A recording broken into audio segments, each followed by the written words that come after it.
జీవితం మీరా జీవితంలో వెలుగు నింపావయా, వ్యర్థముగా ఉన్న జీవితానికి అర్థం చూపావయా. ముగించుకుంటాం. ఇప్పుడు వచ్చిన అందరికీ ప్రభునామంలో శుభాలు వందనములు తెలియజేయుచున్నాను. ఈ సమయంలో బైబిల్ గ్రంథంలో నుంచి ఒక సందర్భంలో జాగ్రత్తగా చదువుకొని ఆ విషయాన్ని మనం జాగ్రత్తగా ధ్యానించుకుంటాం.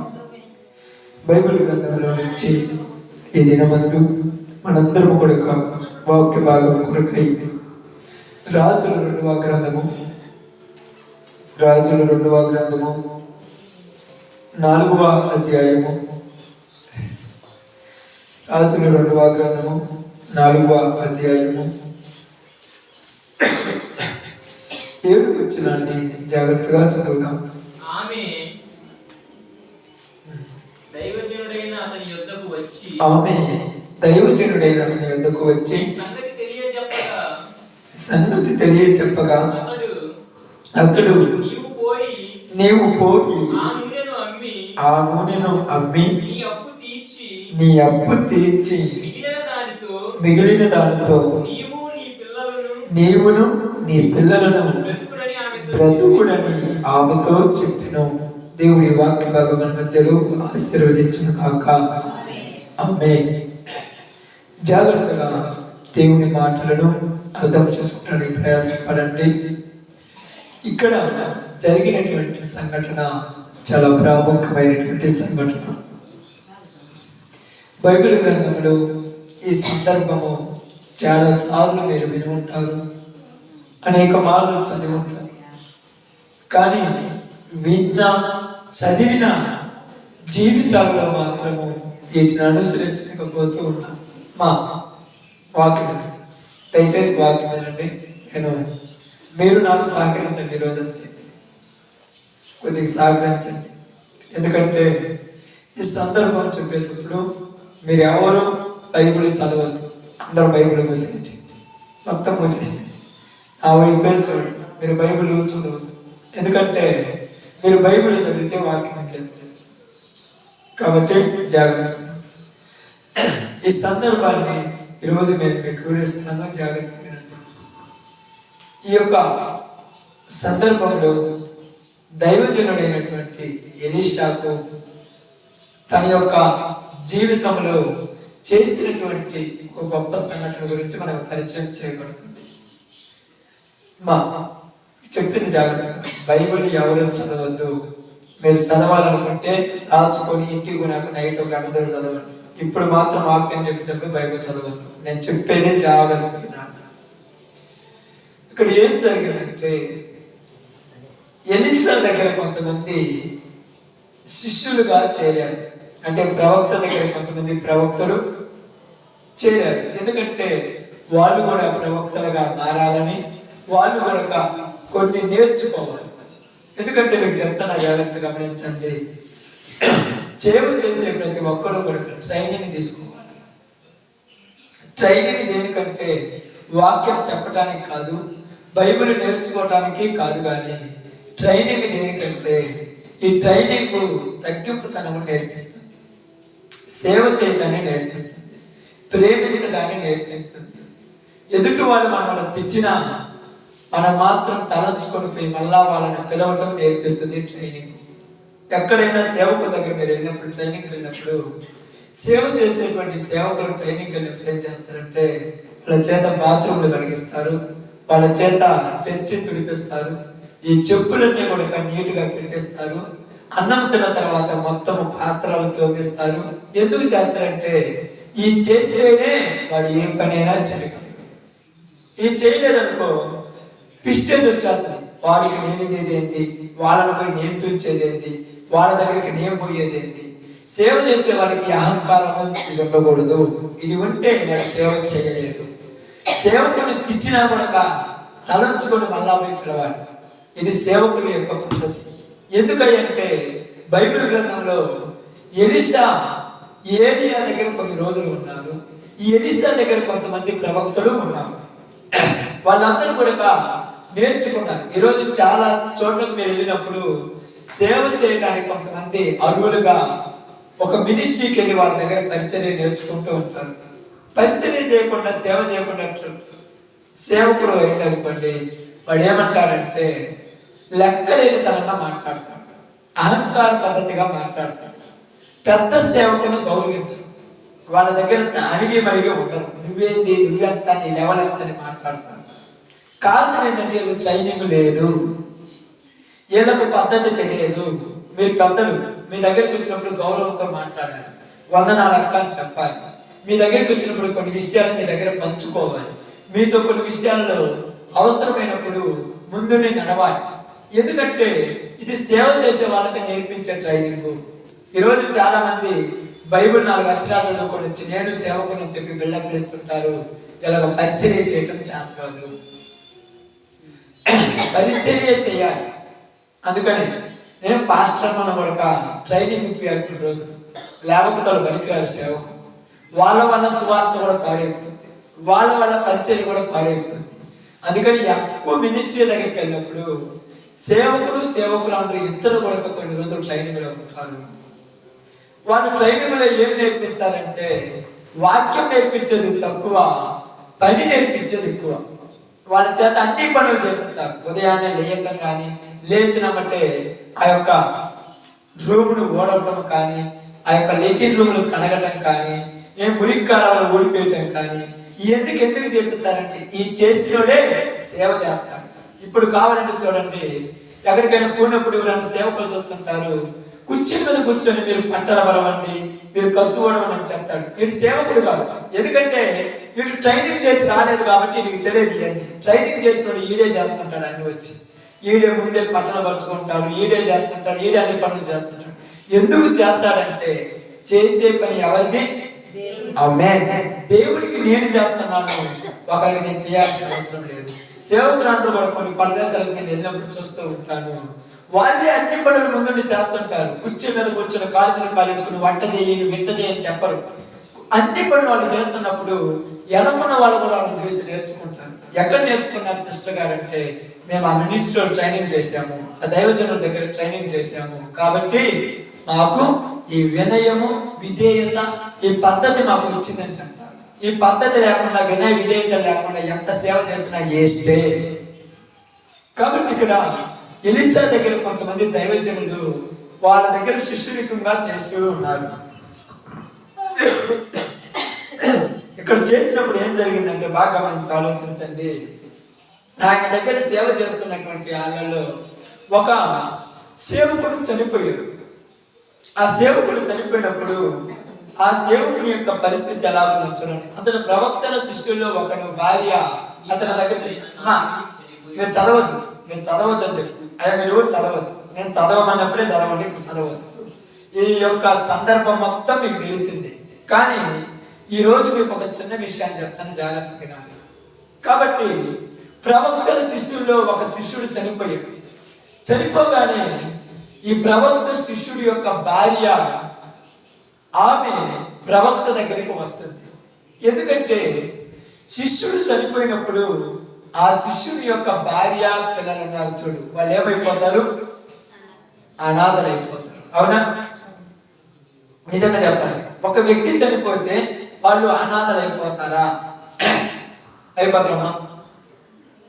అయిపోరు. ఎందుకు అయిపోరు అంటున్నానంటే, ప్రపంచంలో ఇది ఒక్కటే మార్గం కాదు, దేవుడు ఉన్నాడు, ఇది మర్చిపోయారు జనాలు. కాబట్టి ఈ సేవకురాలు ఏమైందంటే ఎలీషా దగ్గరికి వచ్చింది, అయ్యా నా భర్త ఎంత మంచి భక్తి పరుడో నీకు తెలుసు, నీ దగ్గర ఆయన సేవ చేస్తూ ఉన్న రోజులు ఎలా నడిచాడో నీకు తెలుసు, ఏ విధంగా జీవించాడో నీకు తెలుసు.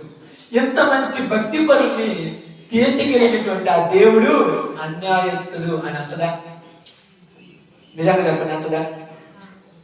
అంటదా చెప్తాను. అంటదా? ఆమె గురించి పక్కన పెట్టండి, మనం అంటావా అన్నా, ఆమెతో వదిలేయండి. నువ్వు అంటావా అనవా? ఎందుకంటాము?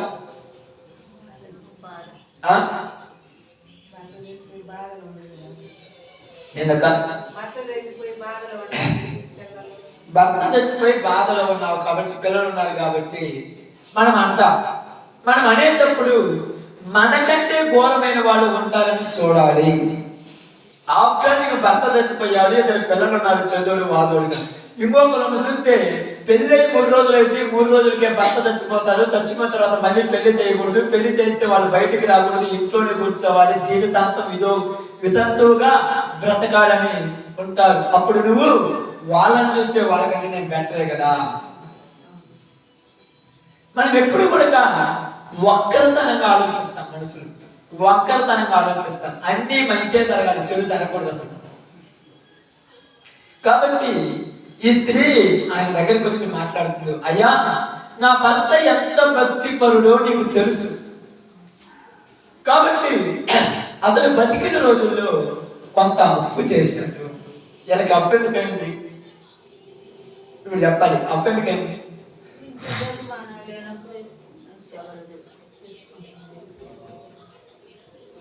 ఏదమ్మా అప్పు ఎందుకైంది? జరుగు మానవ లేనప్పుడు అప్పు వద్దా? ఇప్పుడు మీరు గమనించవలసింది ఏంటంటే, ఏనుగు వివాహం అయింది, ఒక భార్య ఉన్నది, 2 పిల్లలు ఉన్నారు. 2 పిల్లలు ఉన్నప్పుడు ఆ భార్య ఉన్నప్పుడు అనారోగ్యాలు వస్తాయి, సమస్యలు వస్తాయి, ఇబ్బందులు వస్తాయి. అన్నీ ఒక దిక్కు నుంచే రావు.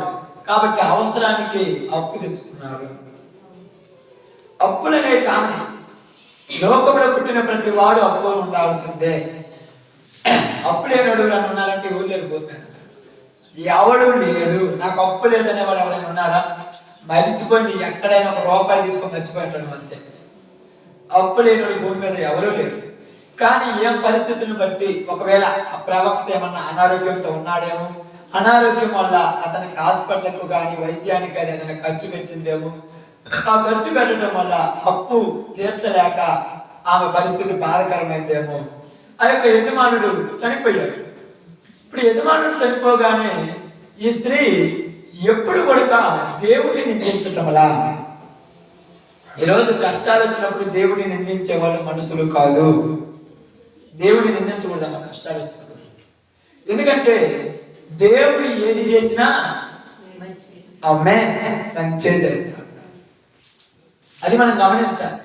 సమస్యలు సృష్టించేది దేవుడే, సమస్యలలో నుంచి బయటికి తీసుకొచ్చేది దేవుడే. సమస్యలు సృష్టించినంత మాత్రాన దేవుడు లేడు అనుకోకూడదు, బయటికి తీసుకొచ్చినంత మాత్రాన దేవుడు గొప్పడు అనుకోకూడదు.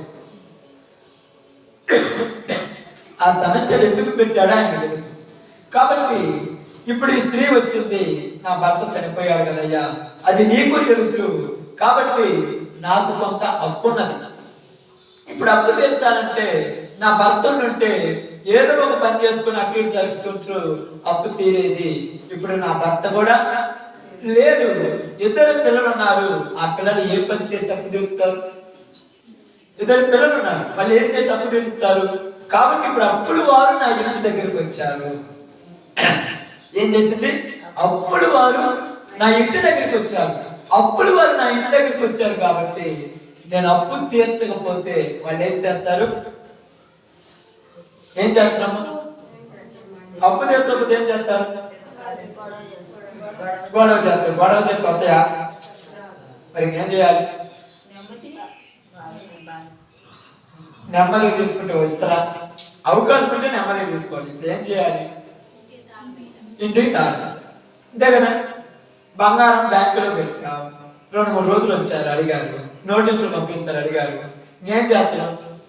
ఆడనేయాలి నెమ్మదిగా. అయ్యో పాపం అంటే రావు.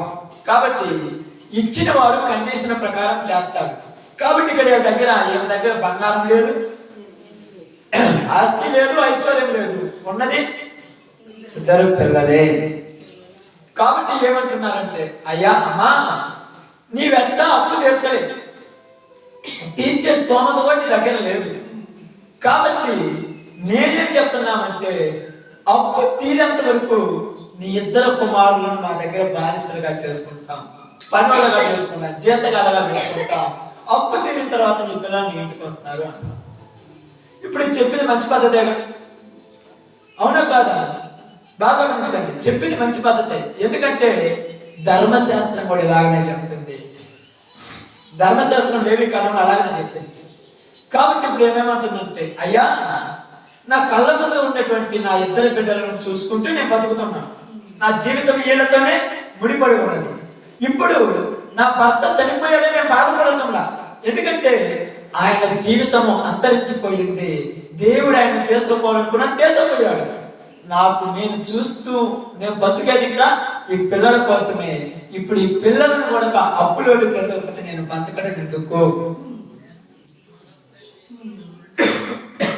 బాగా ఏలను కూడా అప్పులోకి తీసుకపోతే నేను బతకడం ఎందుకు అని ఆయన దగ్గర మొరపెడుతుంది.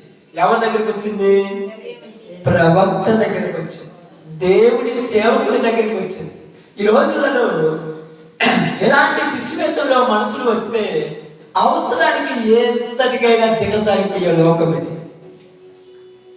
సిచ్యువేషన్ డిమాండ్ చేసింది కాబట్టి, ఏ విధముగా అవకాశాలు లేవు కాబట్టి ఉన్నటువంటి పరిస్థితి ఏమో ఇద్దరు పిల్లలు, చిన్న పిల్లలు, పెద్ద పిల్లలు కూడా కాదు, చిన్న చిన్న పిల్లలు, పని చేసే వాళ్ళు కాదు, ఏమో కూడా యవన కాలంలో ఉన్నటువంటి సహోదరి స్త్రీ. ఇప్పుడు అప్పులు వాళ్ళు వచ్చినప్పుడు అప్పులు వాళ్ళు అనేక రకాలుగా మాట్లాడతారు. ఒక రకంగా మాట్లాడితే పర్లా, ఏ రకంగా మాట్లాడతారు. కొంతమంది ఏమో మంచోళ్ళు ఉంటారు, కొంతమంది ఏమో దుర్బుద్ధి కలిగిన వాళ్ళు ఉంటారు, దరిద్రపు బుద్ధి కలిగిన వాళ్ళు ఉంటారు. ఇప్పుడు పద్ధతి కలిగిన స్త్రీ కాబట్టి దేవుడి ప్రవక్త దగ్గరకు వచ్చింది. ఈ రోజుల్లో పద్ధతి లేని, బుద్ధి లేని పనికి మళ్ళీ ఏం చేస్తున్నామంటే పాపం చేయటానికి ప్రవాడు పడుతున్నాయి. అవకాశం దొరికిందని సందు ఏది ద్వారం దొరికితే వెళ్ళటం కాదు, నీతి నిజాయితీ యథార్థతగా బ్రతకాలి. ఈ జీవితం నా భర్తతో అయిపోయింది, నేను బతికినా చచ్చిపోయినా నా భర్తతోటే, ఈ పిల్లలను చూసుకొని నా జీవితాన్ని నిజాయితీగా బతకాలి. అవకాశం వచ్చింది కాబట్టి ఏ విధంగా పడితే ఆ విధంగా జీవిస్తే దాన్ని జీవితం అంటారా? మనుషులకి జంతువులకి తేడా ఏముందా? మనుషులకి జంతువులకి తేడా ఏంటి? తేడా లేదు.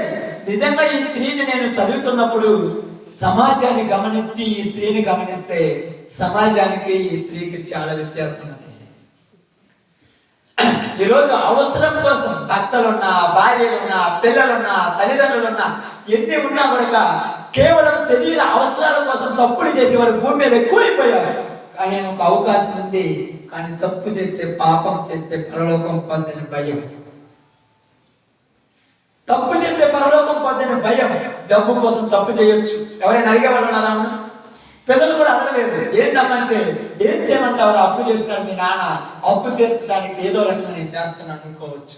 లేకపోతే అడిగేంత రేంజ్ కలిగిన వాళ్ళు పిల్లలకు కాదు. రెండోది అవకాశం. సమాజం కూడా కదా మాట్లాడు ఏమంటుందంటే, ఇప్పుడున్న సమాజము వయసులో ఉన్నటువంటి పరిస్థితుల్లో ఏ తప్పు చెప్తే మనకెందుకు కళ్ళు పూసుకొని పోయే సమాజం. దరిద్రమైన ఈ లోకంలో మనుషులు బతకడం చాలా కష్టమమ్మా. పాపానికి అలవాటు పడిన ఈ లోకంలో మనుషులు నిజాయితీగా బతకడం చాలా కష్టం. అలా బతకాలంటే దేవుని భక్తి కలిగి ఉండాలి. అలా బతకాలంటే దేవుని అంటే భయం కలిగి ఉండాలి. అలా బతకాలంటే పిల్లల మీద ప్రేమ కలిగి ఉండాలి. ఇలా బ్రతకాలంటే చనిపోయిన భర్త మీద నిజాయితీగా బ్రతికేటువంటి జీవితం ఉండాలి. ఈరోజు బతికొండగానే తప్పులు చేసే వాళ్ళు ఉన్నారు, చనిపోయిన తర్వాత అడ్డు కట్టే వాళ్ళు ఉన్నారు. ఇలా భార్య బతికినప్పుడే భర్తలు తప్పు చేస్తున్నారు, భర్త బతికినప్పుడే భార్యలు తప్పు చేసే వాళ్ళు ఉన్నారు. అడ్డూరని చెప్తారా? ఎవరైనా మాట్లాడే వాళ్ళు ఉన్నారా? ఎందుకు ఇలా చేస్తున్నారంటే అవసరానికి చేస్తున్నామంటే మనుషులు అనాలా, జంతువులు అనాలి. అవసరానికి దిగజారిపోయేది నీ జీవితం కాదు. అవసరానికి ఏం చేయాలంటే జీవితమును ప్రణముగా పెట్టి దేవుని సన్నిధిలో మొరపెట్టాలి. దేవుని సన్నిధిలో ప్రార్థన చేస్తే వత్తదా అంటే, ప్రార్థన చేస్తే వత్తదో రాదో నేను చెప్పను, కానీ ప్రార్థన చేస్తే ఆ మార్గములో తప్పించుకునేటువంటి ద్వారం తెలుస్తున్నాడు దేవుడు. ఆ చిక్కుల్లో చిక్కుకున్నప్పుడు బయటికి రావడానికి ద్వారాన్ని తెలుస్తాడు దేవుడు. ఎందుకంటే ఎవరనుకున్నావు? ప్రవక్తగా స్త్రీ, ప్రవక్త యొక్క భార్య. ఎలా పడితే అలా జీవించేటువంటి పద్ధతి కలిగినటువంటి స్త్రీ కాదు, ఎలా పడితే అలా ఉండాల్సిన పరిస్థితి కాదు. ఎందుకంటే తప్పు చేస్తే నా భర్తకు చెడ్డ పేరు వస్తుంది. తప్పు చేస్తే నా యజమానుడికి చెడ్డ పేరు వస్తుంది. నా యజమానుడికి చెడ్డ పేరు తెప్పేయటం కంటే నేను చచ్చిపోవడమే మంచిది. నా యజమానుడికి చెడ్డ పేరు తెప్పేయటం కంటే నేను కూడా ఈ పిల్లలతో ఉరేసుకొని చావటమే మంచిది అనుకోవాలి. నిజాయితీ కలిగినటువంటి భక్తి కలిగిన చేసే పద్ధతి. కష్టాలు ఎవరికి రాకుండా ఉంటే మా భూమి మీద కష్టం వచ్చినప్పుడు సులభమైన మార్గాన్ని ఎంచుకుంటారా? కష్టం వచ్చిందని ఈజీ మార్గాన్ని ఎంచుకుంటారా? చెప్పండి. ఆకలి అవుతుందని ఏది పెడితే తింటారా? పొలానికి వెళ్ళావు, ఆకలి అవుతుంది, ఇంటికి వచ్చి అన్నం తీసుకొచ్చుకుంటే లేట్ అవుతుంది. అలాగని గడ్డి తింటావా? గడ్డి తింటానికి మనం ఏం జంతువులం కాదుగా. బుద్ధి అని ఉండాలిగా కొద్దిగా. ఎట్ట పెడతాడు జీవించకూడదుగా. ఒక పద్ధతి ఉండాలి. ఇప్పుడేమో ఆ పద్ధతి ఉన్నది. ఏమో ఆ కోణం కనపడుతున్నది. అందుకనే తను ఏం చేసుకుంది? తగ్గించుకున్నది. ఆమె తను తగ్గించుకున్నది. తగ్గించగలిగినటువంటి ఆ స్త్రీ ఎవరి దగ్గరికి వెళ్ళింది? దేవుని ప్రవక్త దగ్గరికి వెళ్ళింది. ఈ రోజులలో వాళ్ళని మేము అడిగేది, వాళ్ళతో మేము మాట్లాడేది. లెక్కలేని అహంకారం గర్వంతో విర్రవీగిపోతున్న వాళ్ళని గడ్డి తినిపిస్తాడు దేవుడు. దేవుడి ప్రవక్త దగ్గర పోయి సలహాలు, అయ్యా నా పరిస్థితి ఎలా ఉంది, పిల్లలను బానిసలుగా పంపేయమంటావా, లేకపోతే నేను చచ్చిపోమంటావా? ప్రాణమైనా తీసుకుంటాను కానీ పాపం చేయనంటున్నా.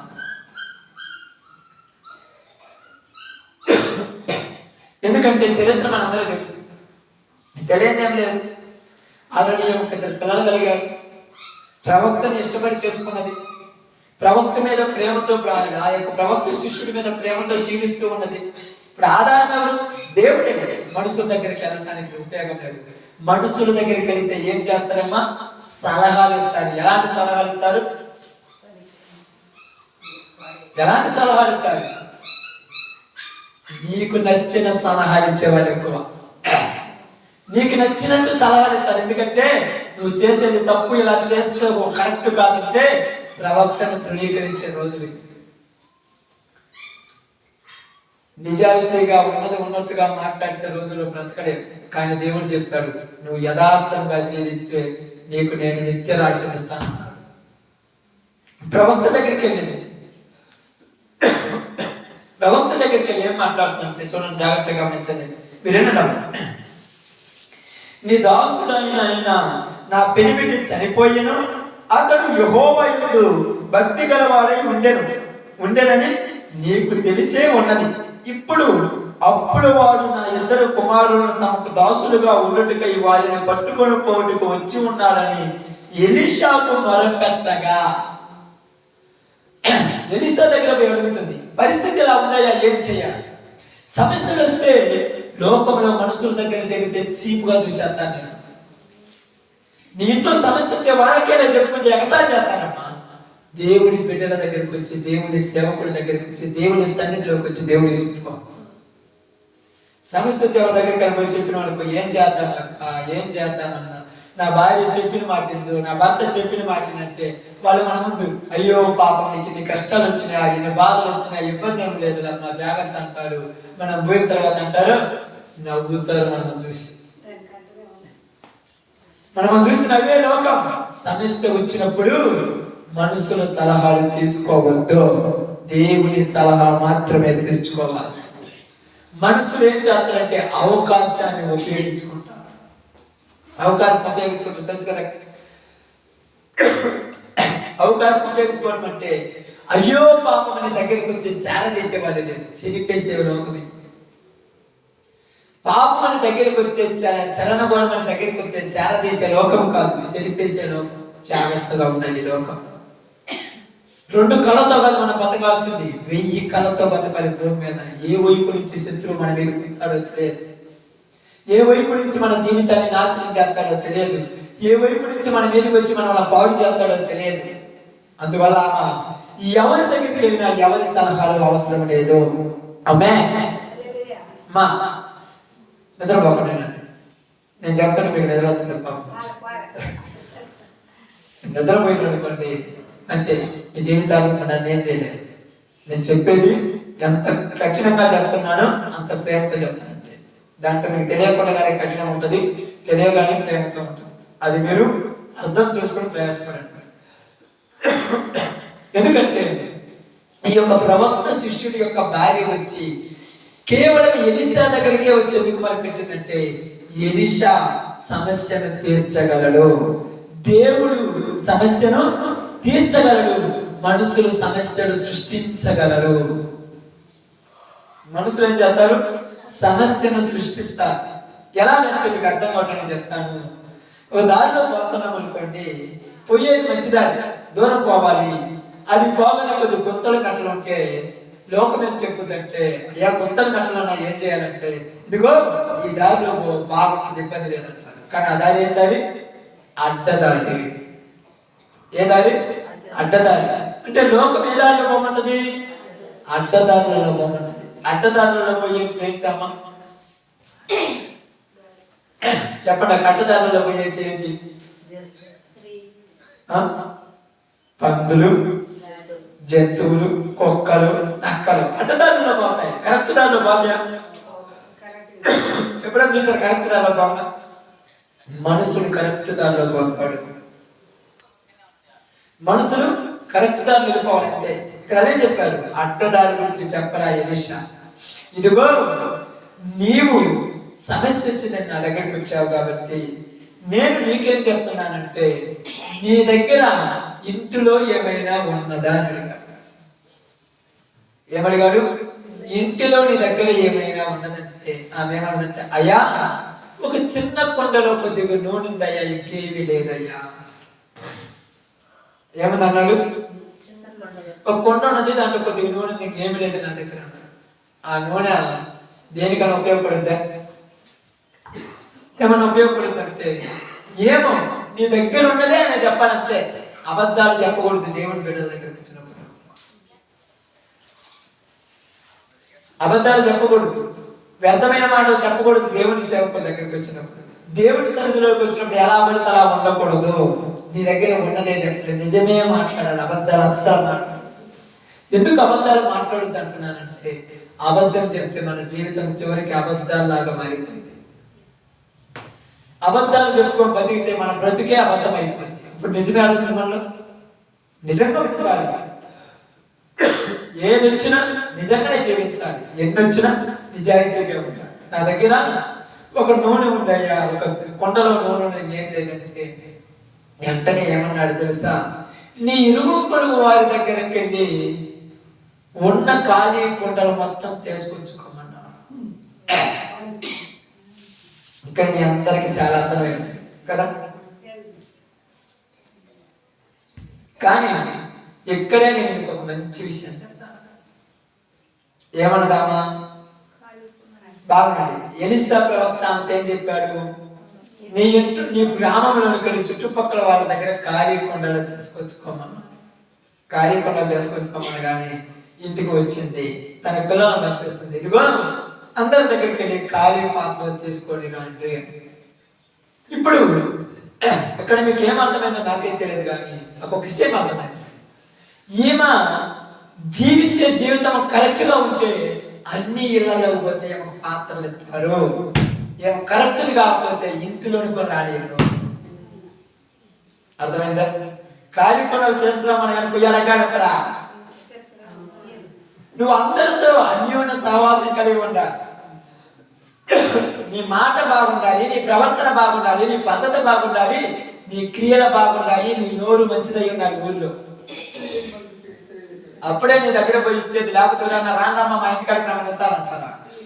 ఈ రోజులు మన బ్రతుకులు ఎలాంటి అంటే, పక్కింటోట కనీసం 10 నిమిషాలు మంచిగా మాట్లాడే రోజులు కాదు. పక్కింటోళ్ళని చూసి ఓర్చుకునే తత్వం కాదు మంది. ఏదైనా అవసరం వస్తే వాళ్ళని అడగమంటే వాళ్ళు ఇయ్యాలే. ఎందుకు ఇయ్యరు? ఎందుకు ఇయ్యరు చెప్పండి? ఎందుకు ఇయ్యరమ్మా? నువ్వు ఎప్పుడైనా వాళ్ళకి ఇస్తే కదా, ఏ రోజైనా ఇస్తే కదా. నీ భర్త బతికినంత కాలం నీ భర్త నీకు అన్ని సమృద్ధిగా కలిగించాడు. అప్పుడు నువ్వు వాళ్ళకే సహాయం చేస్తే కదా రేపు నీకు సహాయం చేసేది. అప్పుడు నువ్వు వాళ్ళని అలా మంచిగా ఉంటే రేపు నీకు వాళ్ళు చేసేది. కానీ ఈరోజు జీవితాలు ఎలా ఉన్నాయో తెలుసా? ప్రతి ఒక్కరితో గొడవే, ఊరు మొత్తంతో గొడవే, ఎవరి దగ్గర పోయి మాట్లాడే కూడా ఎంత నచ్చదని వాళ్ళు కాదు. ఎందుకంటే జీవితం అలా అయిపోయింది, పరిస్థితి మంచిది కాదు, ప్రవర్తన బాగలేదు, పరిస్థితి మంచిది కాదు. భర్త ఆల్రెడీ చనిపోయాడు, ఇద్దరు పిల్లలు చిన్న చిన్న పిల్లలు ఉన్నారు. ఇరుగు పొరుగు వాళ్ళకి ఎలా మాట్లాడాలమ్మా? ఎంత పద్ధతిగా జీవించాలి, ఎంత కేర్ఫుల్గా ఉండాలి, ఎంత జాగ్రత్తగా ఉండాలి. ఎక్కడైనా నీ మీద డౌట్ వచ్చి ఇళ్ళలో కూడా రానివారు. అర్థమవుతుందా? ఎక్కడైనా నీ మీద చిన్నదేమైనా ఇన్ఫర్మేషన్ తెలిసిందంటే నీ కుమారులు రోడ్ల మీద వెళ్తుంటే నీ పేర్లు పెట్టి నీ కుమారుని తక్కువ చేసి మాట్లాడతారు. ఈయనంత జాగ్రత్త బతికింది అనుకుంటున్నారు. నిజంగా చెప్పాలంటే వెళ్ళి కొండలు అరువు తెచ్చుకోమని కానీ పోగానే ఎంతరా అరువు అంటే అప్పుగా. ఈరోజు నీకు అప్పించాడు ఉన్నారు ఎవడన్నా? ఎందుకు ఏరు అమ్మా? ఎందుకు ఏరక్క?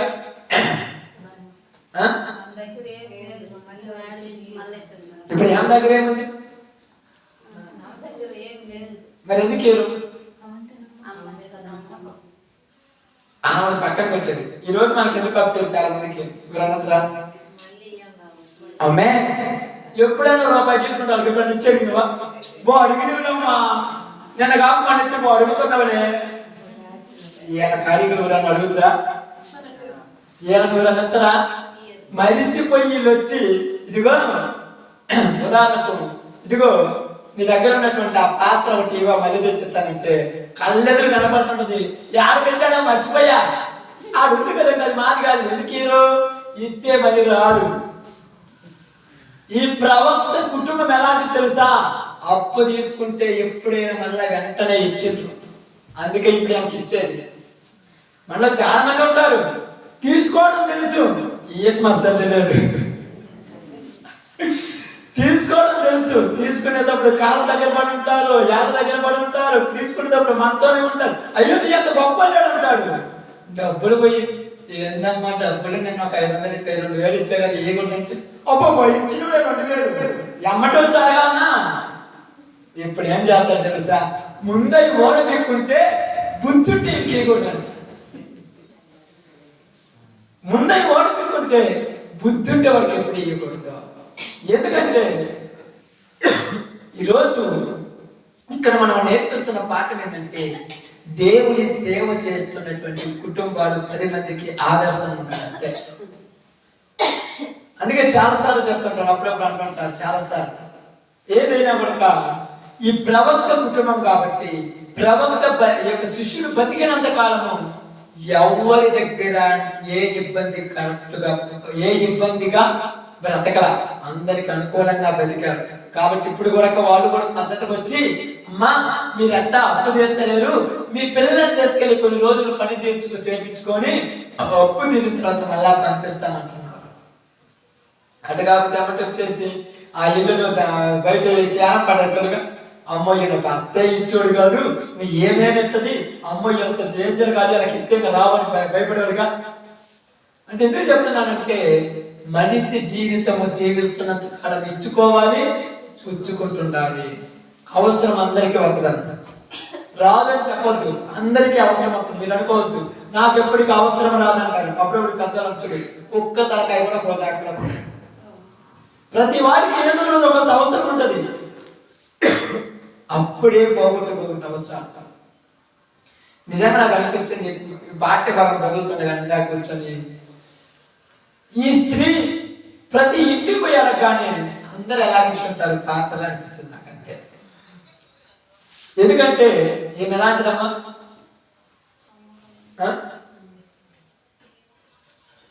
ఎలాంటిదంటే మీరు ఎందుకు చెప్పండి. ఇప్పుడు ఏం పరిస్థితి ఏంటిది? భర్తను పోగొట్టుకున్న స్త్రీ. ఈ రోజుల్లో అయితే కొద్దిగా గొప్ప గౌరవం ఉంది. ఈ రోజుల్లో ఆ రోజుల్లో గౌరవం ఉందా? ఊర్లలో బతకనిచ్చోళ్ళ, వీధులలో తిరగనిచ్చోళ్ళ, బయట కనపడితే ఏం చేసేవాళ్ళు? ఇంట్లోకి పోవచ్చుగా, వద్దు గోకులు రోడ్ల మీద ఏం పని? వీళ్ళ భర్తలేమో సాగునట్టు, వీళ్ళేమో చచ్చిపోనట్టు, వీళ్ళేమో వీడియోస్ కానట్టు, వద్దు గోకులు రోడ్డు మీద తిరుగుతుంటావా? ఇలా అనే వాళ్ళ కుటుంబాలలోని ఇలాంటి దరిద్రాలు వచ్చి కూర్చొని ఉంటున్నారు. రే వాళ్ళు అంటున్నావే రేపు నువ్వు చచ్చిపోతే నీ భార్య కూడా అంతే కదా, రేపు నువ్వు చచ్చి నీ బిడ్డకు కానీ నీ కుమారుడు కానీ చచ్చిపోతే అట్టాటోళ్ళే కదా, వాళ్ళని అనేటప్పుడు ఒక్కసారి గుర్తు తెచ్చుకోండి స్వామి అన్నారు. నేను చాలాసార్లు పోతున్నప్పుడు అంటారు ఆ నిద్రతను పావుతాయి, ఆయన నిద్రతను పావుతాయి, నేను పోతాను అంటాను. ఎందుకంటే అది వాళ్ళు ఏమైనా కావాలని రాసుకున్నారు, కావాలని వాళ్ళు చెప్పుకుంటారు, కావాలని ఏం కాదు, జరగాలి జరిగిపోయింది. ఈరోజు నువ్వు ఎంతమందిని ఇలా అన్నావో రేపు నువ్వు నీ కుటుంబంలో వాళ్ళని చూసి ఆడవాలి. దేవుడు ఏమన్నాడు, నువ్వు ఏ కొలతతో కొలుస్తావో అదే కొలత నీ కొలవబడుతుంది. నీ కుటుంబంలో నీ భార్యను చూసు, నీ పిల్లలను చూసు, నీ బిడ్డలను చూసు, నీ యొక్క తిరుగు పొరుగు వాళ్ళని చూసి, నీ తల్లిని చూసి ఆడవాలి. ఒకప్పుడు ఏమనే వాళ్ళు తెలుసా, ఇంట్లో నుంచి బయటకు పోతుంటే ఏమనే వాళ్ళు, మా నువ్వు ఎదురురామా బయటకు పోయి రావాలి, నువ్వు రామన్నా. 4 రోజుల తర్వాత తండ్రి వెళ్ళిపోయాడు యాత్ర ముగించుకొని. ఇప్పుడు ఏదైనా బయటికి పోతానంటే లేదేమా తర్వాత పోతా. దీనికి పెట్టిన ఒక పేరేంటి తెలుసా, మేము చెప్పాలా, మీరు అర్థం చేసుకోవద్దా?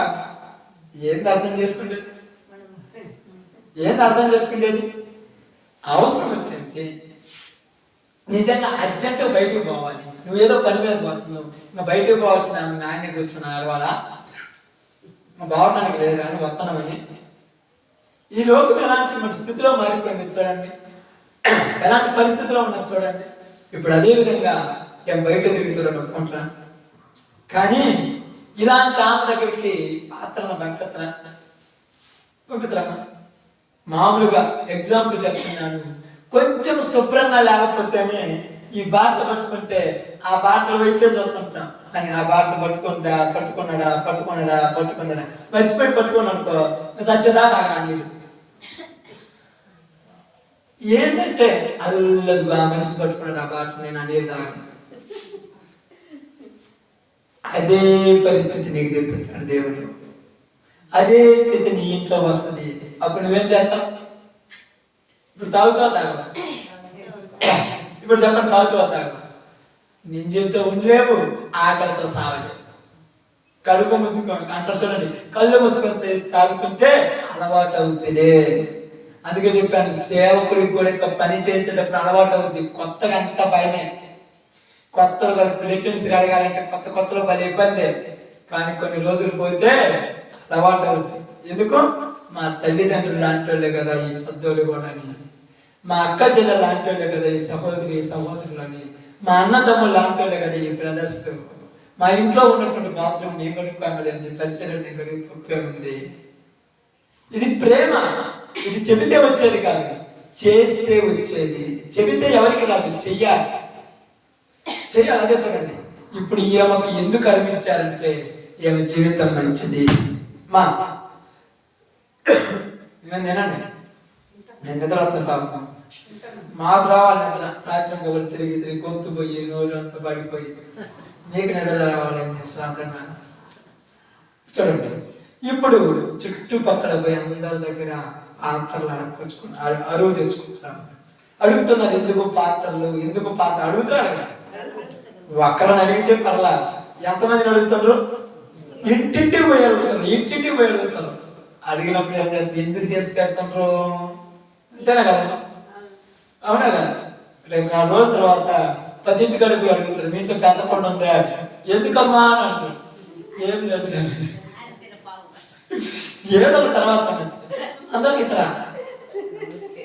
ఇతరా అమ్మ వాళ్ళ ఇంట్లో ఇవ్వకూడదు, వాళ్ళ ఇంట్లో పిల్లలు బాగుంటారు, వాళ్ళకి ఇవ్వకూడదు, ఎలకి ఇవ్వకూడదు. అవును కదా? కాబట్టి ఇప్పుడు ఏం అడిగి కానీ ఎందుకు అనగాని ఆమె ఏం చెప్పాడు చెప్పండి ఆ పిల్లలకి?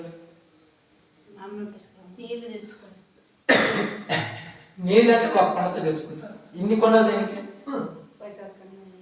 ఏం చెప్పండి?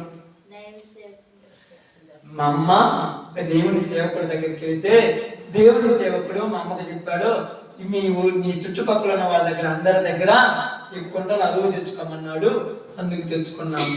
దైవజనుడు చెబితే అడుక్కోవాలంటే దైవజనుడు చెప్పినప్పుడు ఏదైనా చెయ్యాలి. ఆమేన్. చేతరా? ఎందుకంటే కొద్ది పిస్టేజ్ వచ్చేది, కొద్ది పిస్టేజ్ అటకొచ్చేస్తుంది. ఏమవుతుంది? అప్పుడు నేను రాత్రి అనుకుంటాను, మన రాత్రి చెప్పాను, 10 మంది పిల్లలు చెప్పాను, మన పరిచయం అంతా బాగుంది, బాగలేదని నేనేం చెప్పట్లేదు, చాలా చక్కగా ఉంది. ఎంత బాగుందంటే ఆరంభం అందరు చేస్తారు, ముగించే వాళ్ళు లేరు. అదే కదా రాత్రి చెప్పింది. రాత్రి మీరు రాలేదు, ప్రార్థన చేస్తా వస్తా చెప్పాను. విశ్వాసం అందిన సహోదరుడికి ఏంటంటే అన్నం వండటానికి వస్తారు, కూరగాయలు తరగటానికి వస్తారు, అన్నం తినడానికి వస్తారు, కానీ పాత్రలు కడగటానికి కూర ఉండట్లా. మరి ఎవరు కడగాలి? ఇది ఇదైతే చేయడానికి ఇష్టమే, వాళ్ళు తిన్నది మేము కడిగేది ఏంటనే ఫీలింగ్గా, లేకపోతే టైం అయిపోతుంది ఆతులు తెలిపోవటమా, టైం అయిపోతుంది. నాకు అర్థమైంది ఏంటంటే నేను ఒకటి చెప్పాను, అదే నేను 1 గంట కల్పించే ప్రార్థన 3 దాకా ఉంచితే ఉంటాక అప్పుడు టైం అయిపోదా?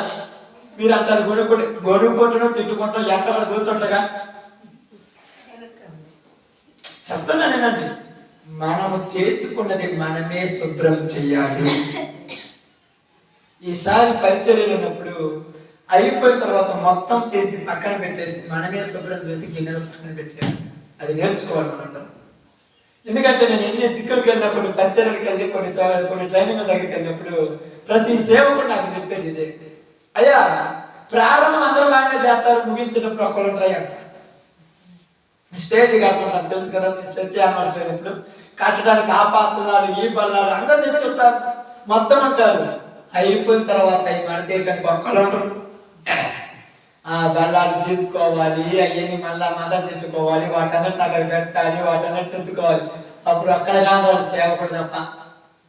ఈ సేవకుడికి ఎందుకంటే తప్పదు కదా, అవునా కదా, తప్పదు కదా. కానీ నేనేం చెప్తున్నానంటే ఈరోజు ముగించిన మనము, ప్రారంభించిన మనము ముగించి బయటికి పంపించదాకుండా ఇంకోసారి కనబోయి ఏందయ్యా పాత్రలు ఏమంటే ఆయన అడిగితే ఏమంటాడు, అయ్యో మీకు ఇవ్వకూడదు అయ్యా, దేశపోయేటప్పుడు మళ్ళీ దేశపోతారు, కానీ ఇచ్చేటప్పుడు ఏమంటే అడిగిస్తుంటారు మీరు, మీకు ఇయటానికి వెళ్ళలేదు. ఏం ప్రార్థన మీరు చేసే వ్యక్తి? కనీసం పాత్రలు శుభ్రం చేసి తెచ్చేయాల్సిన అవసరం పడలేదు మీకు అంటారా? మీ అన్నదికి వాళ్ళందరి నుంచి పక్కన పెట్టండి. మీ దగ్గర కనెక్షన్ అక్కాయ దగ్గరికి వచ్చాను అనుకోండి, అక్కాయ దగ్గర గిన్నె తెచ్చుకున్నాను అనుకోండి, అన్నం తెచ్చుకున్నాను గిన్నెలో, అదేదో పరవాణమో పాలు పూలు పోసి వచ్చింది, వచ్చినాను కాయ పెట్టుకున్నాను, తాగినాను, ఆ గిన్నె ఆ రోడ్డు మీద పెట్టినాను అనుకోండి, ఇటు పాత చూసుకున్న పాతి, ఇటు వస్తా చూసుకుంటూ వస్తుంది, నా గిన్నె కదా అని ఇంకా ఎత్తదేమో ప్రకాశం చూద్దాం అనుకుంటాను. లేదు, ఆ రోడ్డు మీద మీకు నడి రోడ్డు మీద కనపడదు కదా, ఇటు బాతా అంటే చూస్తుంటుంది, ఇటు వస్తా చూస్తుంటుంది. అడగలేరు, లోపల దాచిపెట్టుకోలేరు, కావాలని ఇంటర్వ్యూ తిరుగుతా ఉంటారు, కావాలని. ఎందుకు? ఆ గిన్నె ఇవ్వాలి, అంతేనా కదా. ఇప్పుడు ఈసారి ఆ గిన్నె ఎంతో కూడా శుభ్రం చేసి ఇచ్చామనుకో, మరలా పోయిందనుకో, అక్క పాలు పోయి గిన్నె తెచ్చుకోపోయా,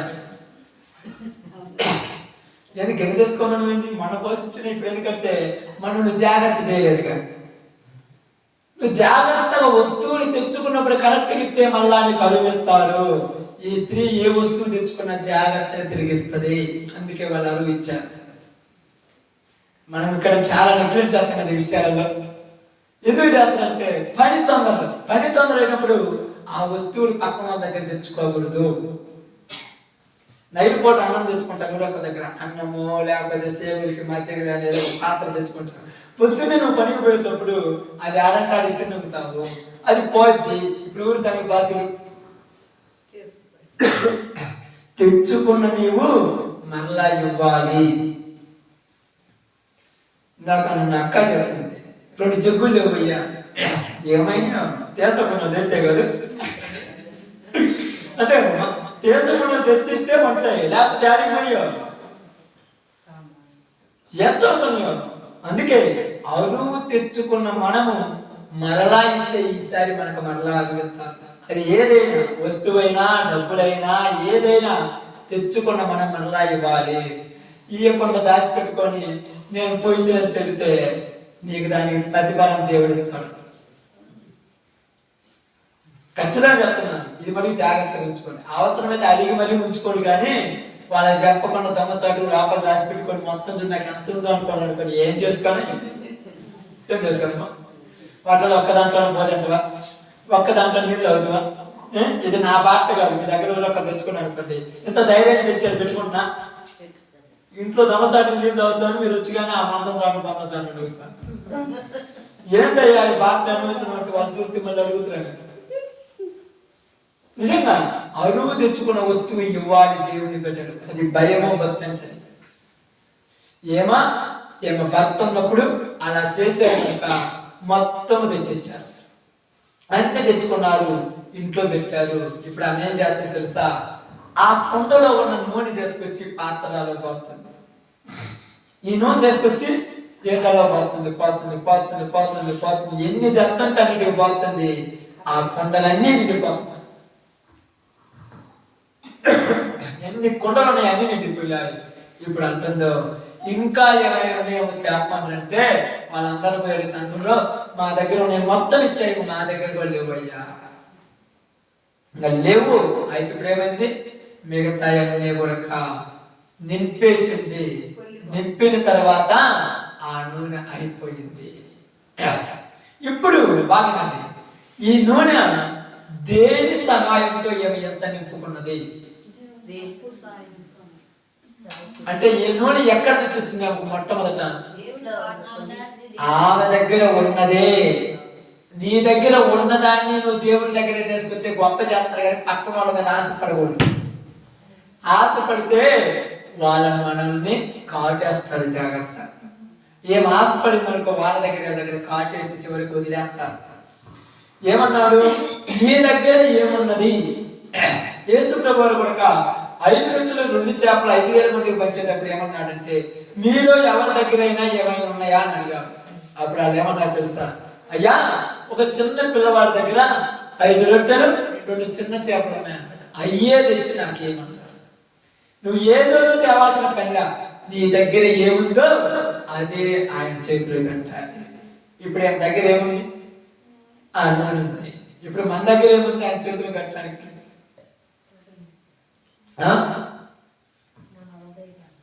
జీవితము. హృదయం తీసి పెట్టలేము, జీవితం. ఈ జీవితము నీ చేతిలో పెట్టేస్తున్నానయ్యా. ఇప్పుడు ఆ జీవితం ఎవరి చేతిలో పెట్టింది? దేవుడి చేతిలో పెట్టింది. ఇక మనుషులకి ఇలా, మనుషుల దగ్గర పోలా, మనుషుల సహాయం తీసుకోవాలా, మనుషుల ప్రయత్నాలు ఆలోచించాలా. దేవుడు చెప్పిందే చేశాడు అంతే. నీకు దేవుడు ఆయుష్ ఇచ్చాడు, ఆరోగ్యం ఇచ్చాడు, మంచి పిల్లల్ని ఇచ్చాడు, మంచి జీవితాన్ని ఇచ్చాడు. ఇప్పుడు నీ జీవితంలో కరెక్ట్ గా చేసుకుని పని బాటలు చేసుకుంటూ దేవుడి మార్గంలో నడువు. నీకున్న కష్టాలన్నీ తీరిపోతాయి అంతే, నీకున్న సమస్యలన్నీ తీరిపోతాయి అంతే. అలా కాదని వంకరదారులలో తిరిగావా, కొన్నోళ్ళు కూడా వెళ్ళిపోతారు. నీకు నీవే భారం అయిపోతావు, నీకు నువ్వే బరువు అయిపోతావు. ఎలాగంటే ఇప్పుడు ఏం చెప్తుంది కదా, దావీదు మహారాజు తెలుసు కదా, మీ అందరికీ తెలుసు కదా. గొప్పడా తక్కువడా? చిన్న తప్పు చేశాడు. చిన్నదే కాదు, చిన్నదే.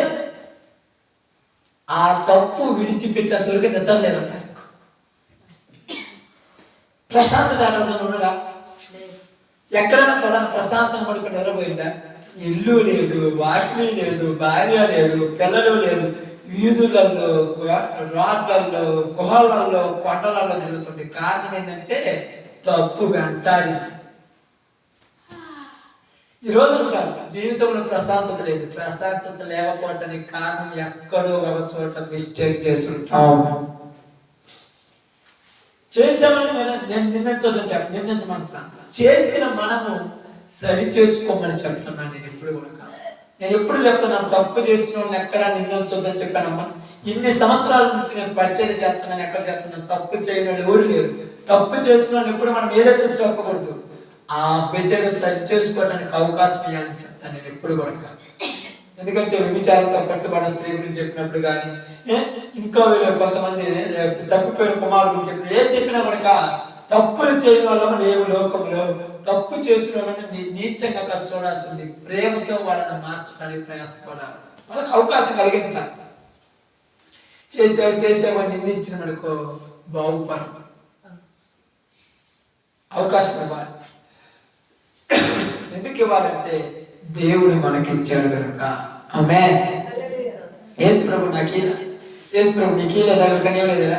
అందరం ఎన్నోసార్లు దారులు తప్పుకోవాలి. ఎన్నిసార్లు దేవుడు మనకు అవకాశం ఇచ్చారు. ఇప్పుడు మరలా ఆ యొక్క అవకాశాన్ని చేర్చుకున్న తర్వాత ఇక మళ్ళా తప్పులు మనం చేయాలి. ఇప్పుడు మనం బుద్ధిమంతులు. మళ్ళా ఇచ్చాడని చేస్తే ఉపయోగం లేదు. ఇస్తాడు, ఇంకా మళ్ళా చెయ్యొద్దు. చేసుంటాము అయిపోయి, ఇక మళ్ళా చెయ్యొద్దు. చేసావా, నీకు నాకు పందికి కుక్క తేడా లేదు. ఎందుకంటే బైబిల్ గ్రంథం రాయబడింది కదా, కుక్క తన వాంతికి తిరిగినట్టుగా, కడగబడిన పంది మళ్ళా బురదలోకి వెళ్ళినట్టుగా. ప్రతిదీ నేను బైబిల్లో చెప్తున్నాను. నేనేమి ఎవరినో ఏదో అనాలని కాదు, బైబిల్లోనూ తీసుకొస్తున్నాను. అవకాశం ఇచ్చాడు, మారు బాగుపడు, చెయ్యొద్దాం. కానీ స్త్రీ పద్ధతి కలిగిన కుటుంబంలో ఉన్నారు కాబట్టి, దేవుని కుటుంబంలో ఉన్నటువంటి వాళ్ళు పద్ధతి ఉంటుంది. కొంతమంది పద్ధతి లేకున్నప్పుడు వాళ్ళని అసలు ఎక్కడ కూడా వేసుకోవచ్చు. నేను అదే చెప్తాను చాలాసార్లు, అమ్మాయి కూడా చాలాసార్లు పర్సనల్ ఇంట్లో కూర్చొని చెప్తాను, అందరితో బాగా జాగ్రత్తగా ఉండాలి, నువ్వు పరిచర్య బాగుండాలి, నీ పని బాగుండాలి, నువ్వు కోట్లు సంపాదించడం కాదు, దేవుని సంపాదించుకోవాలని చెప్తుంటాను. ఎందుకంటే అలా చేత కాకపోతే చేయటం మానుకోవాలి. ఎందుకు మానుకోవాలంటే శిక్ష మనం తట్టుకున్నంతది కాదండి. అగ్ని ఆరదు, అది చాలా గొప్పది. ఆ శిక్ష మనం తట్టుకోగలరు. అందుకని చాలా మాటలు చెప్తుంటాను, లోకంలో మనకి ఏది ఉన్నా లేకపోయినా దేవుడు ఉండాలి, దేవుడి కోసం బతకాలి. ఈ లోకంలో ఆస్తి ఐశ్వర్య సంపద ఈ రోజు ఉంటాయి, నేను పోతాయి, కానీ దేవుడి శాశ్వత కాలము ఉండేవాడు. ఆయన సంపాదించుకోవడం కోసము ఎంతమంది తిట్టినా పడాలి, ఎంతమంది కుట్టినా పడాలి, ఎంతమంది నిందలేసినా భరించాలి. దేవుణ్ణి మాత్రమే సంపాదించుకోవాలని చెప్తాను ప్రతి ఒక్కరు. నేను చాలా సార్లు మా ఇంట్లో వచ్చిన ప్రతి వాళ్ళకి చెప్తుంటాను, అదే ప్రసాద్ మళ్ళీ ఇదే చెప్తుంటాను, ఎవరేమన్నా తల ఉంచుకొని ముందుకు సాగాలంతే. తల ఉంచుకొని ఇరుకుగా తిరగాల్సిన ముందుకు సాగాలి.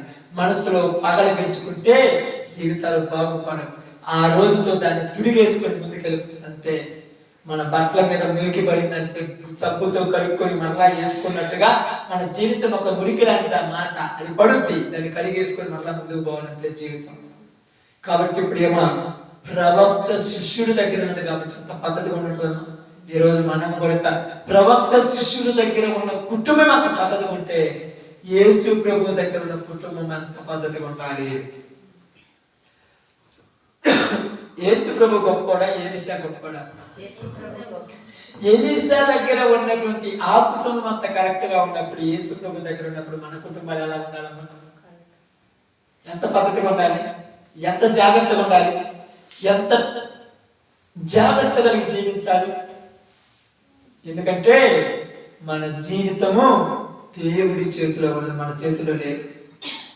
అందుకని చాలాసార్లు అంటుంటారు, ఏమంటారు, ఇళ్ళలో కూడా మీరు ఎప్పుడైనా పరిచర్య కానీ ప్రార్థన ఉన్నప్పుడు ఎంత రావడంటే మీకు రోసం లేదంటే, మేము రోసం లేని వాళ్ళమని మనం మాట్లాడతాం. ఎందుకంటే మా జీవితం మా చేతిలో లేదు, దేవుడి చేతిలోకి వెళ్ళిపోయి.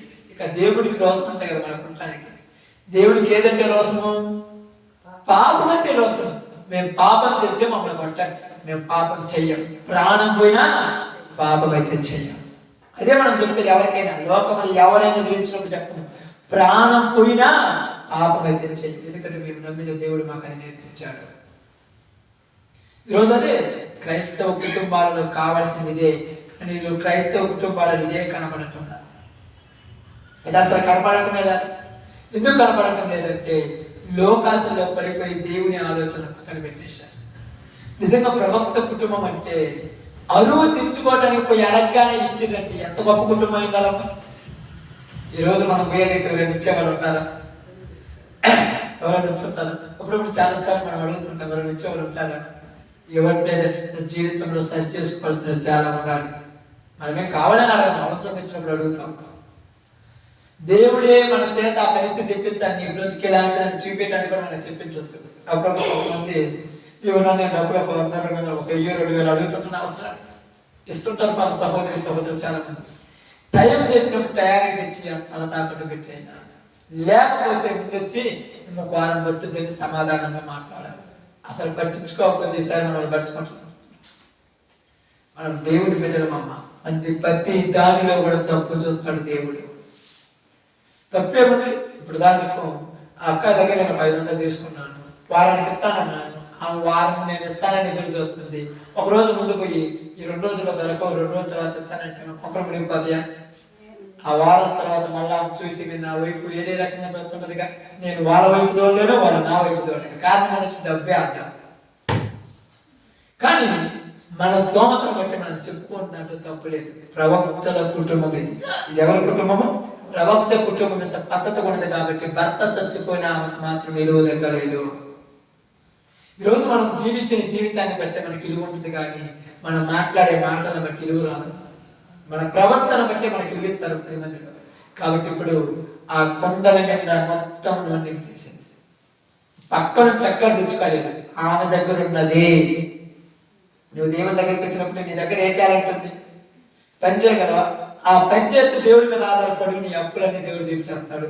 నువ్వేమైనా కష్టపడే శక్తి ఉందా? ఆ కష్టపడి దేవుడి మీద ఆధారపడి నీ సమస్యలన్నీ దేవుడు తీరుస్తాడు. అలా కాకుండా వ్యర్థమైన దారులలో పోయివా, పెద్దవాళ్ళు కదా, ఈ ఉన్నది పోద్ది, రావాలనుకుంది కూడా వెళ్ళిపోద్ది. వ్యర్థమైన దారులు కాదు. నువ్వు పడాల్సిన ఎవరి మీద ఆధారం? దేవుడి మీద ఆధారపడాలి. నేను కష్టపడుతున్నాను, సేవ చేస్తున్నాను. ఈ సేవ చేస్తూ నేను దేవుడి మీద ఆధారపడాలి. ఏదైనా అవసరం వచ్చిందని ఒక ప్రార్థన చేయాలి. ప్రభు ఇది అవసరమైందని దేవుడే తెలుస్తాడు. తీర్చకపోయిననుకో ఆ సమస్యకు సమాధానం దేవుడే ఇస్తాడు. ఎప్పుడే తీరకుండా ఏముండదు, ఖచ్చితంగా ఏదో ఒక సమయంలో ఉంటుంది. ఇప్పుడు సమస్య ఎందుకు వచ్చిందంటే మన గురించి ఆలోచించాలి. సమస్య వచ్చినప్పుడు మనుషులు దేవుడి దగ్గరికి వస్తారా, లోకం దగ్గరికి వెళ్తారని చెప్పడానికి ప్రయాసం. వెంటనే ఆ నూనె మొత్తము, ఆమె దగ్గర ఉన్న నూనె అంతా మొత్తం కొండలు నింపింది, అన్ని నిండిపోయింది. ఇది మనకు ముఖ్యమైన పాయింట్. ఇప్పుడు కొండల నిండా నూనె నిండిపోయింది. నిండిపోయిన తర్వాత ఏం చేయాలి? ఏం చేయాలి చెప్పండి? మొత్తం అమ్మేసి ఎవరు చెప్తుండ్రు? బైబిల్ ఉందా? అదే విధంగా ఏమన్నా ఉందా? మనకు తెలిసింది ఒకటి, తెలియదు ఒకటి. మొత్తం నింపిన తర్వాత వెంటనే ఇదంతా నింపాను, ఇప్పుడు ఏం చెయ్యాలని ఎవరిని అడుగుతుంది? అర్థమైందా? సహాయం చేసినప్పుడు దేవుణ్ణి అడుగుతాం. సహాయం వచ్చిన తర్వాత మళ్ళీ దేవుని దగ్గర పోతారా? ఎప్పుడైనా వచ్చారు దేవుని దగ్గర చెప్పండి? కష్టాలు ఉన్నప్పుడు వస్తారు. కష్టం తీరటానికి దేవుడు సహాయం చేస్తాడు, డబ్బులు ఇచ్చాడు. ఎవరైనా వచ్చారా? ఎవరైనా అడిగారు? అయ్యా దేవుడి దేవుడు వచ్చింది ఏం చేయాలి అని ఎవరైనా అడిగారు దేవుడిని? దేవుడిని ఏం అడుగుతామయ్యా? దేవుడిని అడిగితే ఏమంటాడు? మొదట కొద్దిగా దేవుడి పక్కన కట్టమంటాడు. అందుకని దేవుడిని అడగకపోతే మొత్తం నేనే కోరుకోవచ్చు కదా. చాలా మంది అంటుంటారు, చాలా మంది ఏమంటారు తెలుసా? అంతా కష్టపడుతున్నాం కానీ దేవుడికి ఇవ్వాలంటే రూపాయి కూడా చాలా మిగతా వాళ్ళు అన్నిటి పడుతుంది పాప. నాకు బ్రదర్ చెప్తున్నాడు, పేరు చెప్పండి. ఏమన్నాడంటే ఇలాంటి సందర్భం వచ్చినప్పుడు అందరు చర్చలో దేవుడికి ఏదో ఒకటి చేయాలన్నాడు. నేను ఇంత రాత్రి పగులు పని చేస్తున్నాను, ఈరోజు దేవుడికి ఇవ్వాలంటే నా దగ్గర రూపాయి లేదన్నాడు. ఏం చేస్తున్నాడు అంటే దేవుడి దగ్గరికి నీకు అవసరమైనప్పుడు అడగటం తెలుసు, వచ్చిన తర్వాత ఎలా ఖర్చు పెట్టాలో దేవుడికి అడగ. మనము సొంత పెత్తనాలు చేస్తున్నాం. డబ్బు చేతికి వచ్చినాక దేవుడు చేసేది సొంత పెత్తనం ఏమంటా? ఇది ఎలా కప్పు కట్టదా, ఇది ఎలా కట్టదా, ఇది అలాది కొందాం, ఇది అంత కొందాం, మొత్తం అనుకున్నాం, అని చేసుకున్నావు. ఈసారి మళ్ళా నువ్వు దేవుడి దగ్గరికి ఎప్పుడు వస్తావు అంటే ఇవన్నీ మళ్ళా బావాలిగా. ఇప్పుడు చూడండి, అక్కడ అదే మాట్లాడబడింది. కావాలంటే మీరు చూడండి. ఇప్పుడు చదువు. పాత్రలన్నీ నిండిన తర్వాత ఇంకా పాత్రలు తెమ్మని ఆమె తన కుమారునితో చెప్పగా ఆ వారు మరేమీ లేవని చెప్పాను. అంతలో నూనె నిలిచిపోయాను. ఆమె దైవజనుడైన అతని యొద్దకు వచ్చి, ఎవరి దగ్గరికి వచ్చింది? ఎప్పుడు ఇంటి నిండా నూనె ఉంది, పాత్రలన్నింటికి నూనె నిండిపోయింది. ఇప్పుడు మళ్ళా పోయి ఆయన అడిగేది ఉంది. ఇది ఎవరి దైవాలు వచ్చింది? ఇప్పుడు దేవుని దైవాలు వచ్చినప్పుడు మళ్ళా పోయి దేవుని దైవం అడగాలని అడగకూడదా? ఇప్పుడు అడిగిందా? అడిగింది. అడుగుతురా? ప్రభువా పెట్టి ప్రభు ఆకలి అవుతుంది అన్నాడు. ఆహారం ఏదో ఒక రకంగా వచ్చింది. వచ్చిన తర్వాత ప్రార్థన చేస్తామా? కడుపులో మడిపోతుండే ప్రార్థన ఎందుకు అడిగింది నేను? అంతే కదా, దేవా నీ దయవల్ల నాకు ఇది ఇచ్చావు, నీకు స్తోత్రం ప్రభు, ఎప్పుడైనా కృతజ్ఞత చెల్లిస్తామా? కృతజ్ఞత లేని బ్రతుకులు మనుషులు ఈరోజు. కష్టాలు అప్పుడప్పుడు అంటారు, ఈ సంవత్సరం దేవుడు తెలప. నేను ఈ సంవత్సరం ఏంటంటే దేవుడు బాగా చేసినప్పుడు దేవుడిని ఎప్పుడైనా గుర్తుపెట్టుకున్నావా? బాగా చేసినప్పుడు గుర్తులేదు, ఆయన తక్కువ చేసినప్పుడు మాత్రం రోజు గుర్తుంటాడు దేవుడు కదమ్మా. తక్కువ చేస్తే పంట బాగా పడితే అసలు గుర్తున్నాడు, తెగులు వచ్చినప్పుడే దేవుడు గుర్తొచ్చాడు. అంతే కదా, పంటకు తెగులు వచ్చింది, ఏంటయ్యా మా పంట తెగులు వచ్చింది, ప్రార్థన చేయండి. అదేనా కదా చెప్పేది, మా భార్య పాలు చెప్తారు ప్రార్థన చేయండి. నేను వద్దని చెప్పట్లా, చెయ్యాలి. కానీ ప్రార్థన చేసిన తర్వాత బాగుపడింది, బాగుపడిన తర్వాత దేవుడి గురించి ఆలోచిస్తావా? కాలు కుంటుదైనప్పుడు కర్ర అవసరం, అంతే కదా. కాలు బాగుపడితే కర్ర ఏం చేద్దాం? ఇసురా నోకం. అంటే మన అర్థం ఏంది? ఇంకెప్పుడు కాలు బెనకదా? బెనకదా? బెనుకుంది. బెనికినప్పుడు మళ్ళీ ఇసిరేసింది అవసరం అవుతుంది తెలుసుగా. అప్పుడు ఏడాడుతాం పానుకు దగ్గర ఉంటుందా? మన అమ్మాయి అన్నట్టు అంత ఆరోగ్యం బాగుంది, తెచ్చిపెట్టాను జుట్టు బాగుంది, ఆ ఇంట్లో పెట్టాను. రాత్రి పోయి వచ్చాక జలుబు చేసింది. ఇప్పుడు ఏడాది దేవుడు గుర్తుండదు. మొన్న అంతా ఇంటి నిండా జనాలు 10-15 మంది 20 మంది అక్కడ ఉన్నారు. వాళ్ళలో ఏడవ అట్టు తిరిగి చూసారు, మొత్తం అట్టు ఏడబడుతుంది. కానీ వస్తువులు మటుకు జాగ్రత్త పెట్టాలి. నేనైతే వస్తువులు మటుకు కరెక్ట్ ఏది ఎక్కడిది నాకు గుర్తుంటుంది. ఎందుకంటే ఇంట్లోకి జనాలు ఎక్కువ మంది వస్తుంటారు. ఏ చిన్న వస్తువు పోనా మనం పోయిందంటే వచ్చిన వాళ్ళు ఒకసారి మన ఇంట్లోకి రారు. అది చాలా జాగ్రత్త. ఎందుకంటే ఇప్పుడు సేవకులు వస్తుంటారు, విశ్వాసులు వస్తుంటారు, ఎంతో మంది వస్తుంటారు.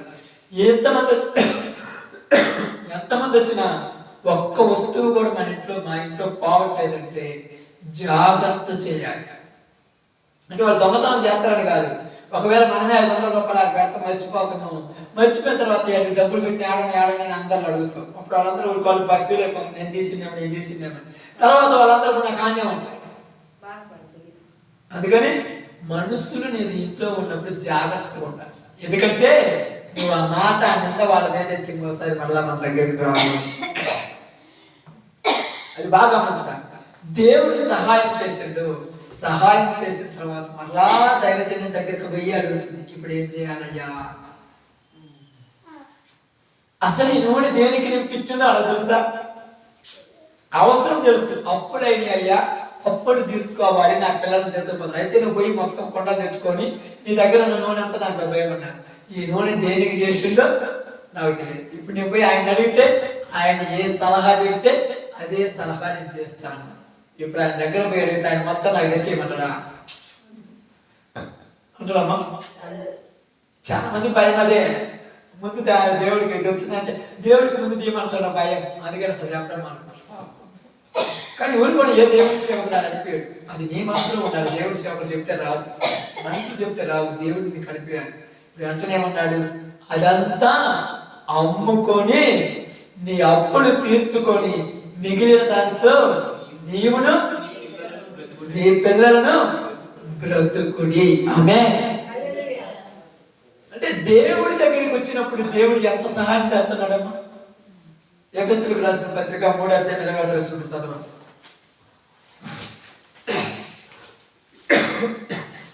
ఎఫెసీ 3:21. మనలో కార్యసాధకమైన తన శక్తి చొప్పున మనము అడుగు వాటన్నిటికంటేను ఊహించు వాటన్నిటికంటేను అత్యధికముగా చేయగల శక్తి దేవుడికి క్రీస్తు యేసు మూలముగా సంఘములో తరతరములు సదాకాలము మహిమ కలుగును గాక. ఏమంటున్నాడు? అడుగు వాటన్నిటికంటే ఊహించు వాటన్నిటికంటే అత్యధికముగా చేసే దేవుడు అంట. ఏమడిగింది ఏంటిది? అప్పు తీర్చుకుంటానయ్యా. కానీ ఆయన ఇచ్చింది ఏంటి? అప్పు తీర్చారు, నువ్వు నీ పిల్లలు బ్రతకటానికి జీవనోపాధి కలిగించారు. మనం అడిగేది కొద్దిగా, దేవుడు ఇచ్చేది ఎక్కువ. కానీ అడగము, సొంత ప్రయత్నాలు చేస్తాం. సొంత ప్రయత్నాలు చేసి చేసి మొత్తం నష్టమైన తర్వాత అప్పుడు మొత్తం దేవుడి దగ్గర ఉపయోగం ఏముంది? సొంత ప్రయత్నాలు చేయొద్దని చెప్పడం, దేవుడు చెప్పింది చేయి. అది ఏదైనా దేవుడు మేలే చేస్తాడు. కష్టాలు ఉన్నప్పుడు భయపడటంగా చేయాల్సింది. సమస్యలు ఎవరికి రాకుండా ఏమో. అందుకే బైబిల్ ఏం చెప్పింది? యోహాను సువార్త 16:33 వచనంలో, 16:33 యోహాను సువార్త యేసు ప్రభువు చెప్తున్నాడు,